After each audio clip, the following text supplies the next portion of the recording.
Hello, my peeps, and welcome to another wonderful Algebra Nation podcast. Today's video will cover the right side of page 81. That would be problem, let me see, square root 64. And the different places she needs to get her haircut. All right, she's looking for a brand new place. Melody is looking for a brand new place to get her haircut. The area that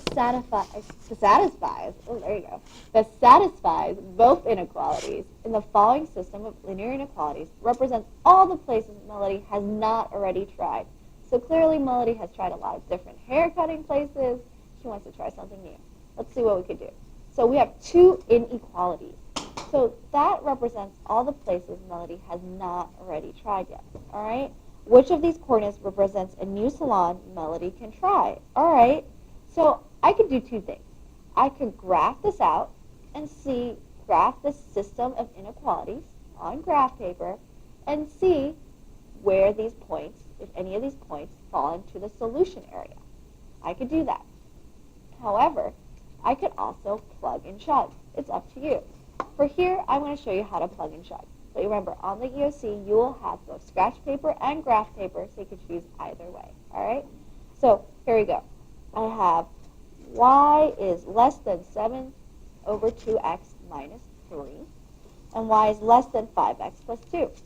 For this point to work, it has to be true for both inequalities. So this is inequality number 1, I'm going to use a blue pen, and this is inequality number 2. All right, so let's try A. I'm going to try A. This is x, this is y, remember? So 0, we'll plug in y for 0, is less than 7 over 2. Instead of x, I'm going to plug in 2, minus 3. Let's see if that's a true statement. So if 0 is less than 7 over 2 times 2, the 2's cancel out, so it's just 7 minus 3. Is it true that 0 is less than 4? That's true.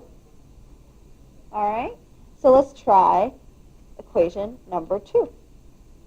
Remember, it has to work for both equations, both inequalities, in order for this to be right. So remember, my second inequality is y is less than 5x plus 2.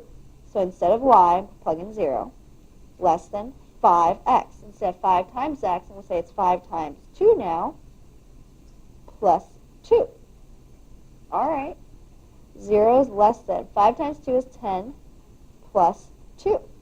Is that true? Let's see. 0 is less than 10 plus 2 is 12. All right. That's absolutely true. 0 is less than 12. So A looks really promising. A little arrow next to A, so it looks really promising. Just in case, I'm going to try B. Remember, I have equation number 1, which, since it's off the screen, I'm going to write it down. Y is less than 7 over 2x minus 3. So let's try that one. Instead of y, now I'm going to plug in negative 2 is less than 7 over 2x minus, instead of x, I could plug in 0. That's great. Minus 3. Let's try this out. Negative 2 is less than. 7 over 2 times 0 is just 0. Anything times 0 is 0. Minus 3. Negative 2 is less than. 0 minus 3 is negative 3. Is it true that negative 2 is less than negative 3? Nope. That is not true. That is not true. It's false. Negative 2 is greater than negative 3. So B cannot be the right answer. A still looks good. Let's try C. We'll do C down here. So you could see. I know it's got it right. Okay, so remember equation number 1 was y is less than 7 over 2x minus 3. Let's try to plug in and see x is negative 4, y is 1. So instead of y, I'm going to plug in 1.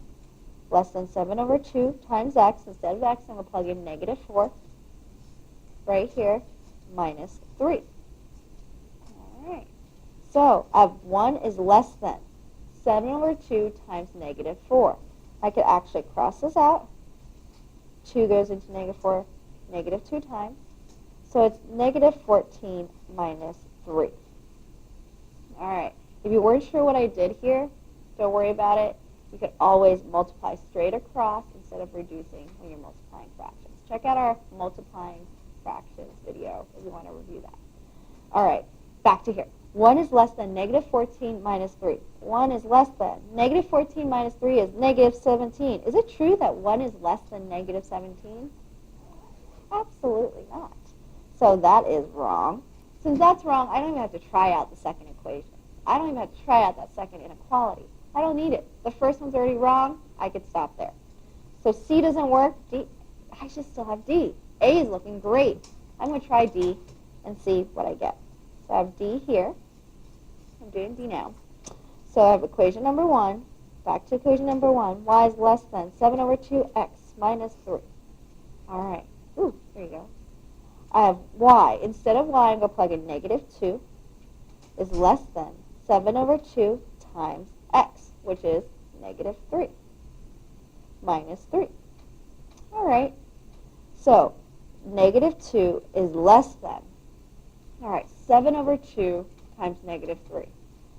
2 and negative 3 don't have anything that go into each other evenly.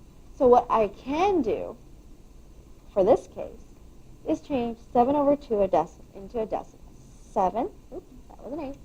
7 divided by 2 is 3.5. So it's 3.5 times negative 3 minus 3. Let's try that.